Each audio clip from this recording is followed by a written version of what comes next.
I'm not defending I'm not defending anyone or anything that's happened, but is it appropriate to call that a murder at a time that there are rising tensions between protesters and ICE agents if it has not actually been adjudicated and found to have been a murder?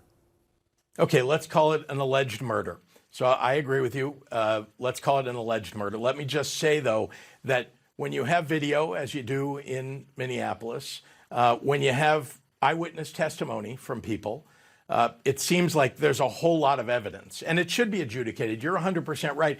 There should, in fact, be due process. That's not something that the Trump administration believes in. And indeed, they are throwing people out of the country. They're arresting U.S. citizens and people who are here legally without any due process. And in many cases, they're claiming that they're domestic terrorists, claiming that they're doing something wrong when there's zero evidence on their side.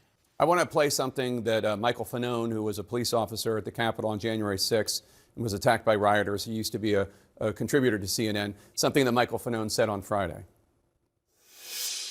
It's time for the American people to organize and to utilize their Second Amendment right to protect themselves from what has clearly become an unaccountable and lawless agency that's killing Americans.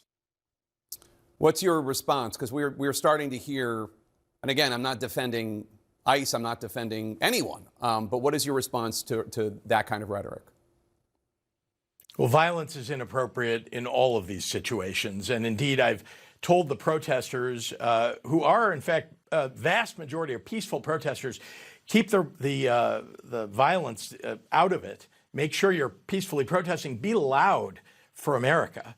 But make sure you're not providing any excuse for the administration to try to send in National Guard. We've won in our cases, but it's in part because we haven't created any situations in which an insurrection or a rebellion looks like it's taking place. Our protesters are doing the right thing, and we shouldn't have any talk of people bringing guns and, matching force by civilians with law enforcement. What we need is for law enforcement at the federal level to back off, do their job, follow the protocols, do the right thing.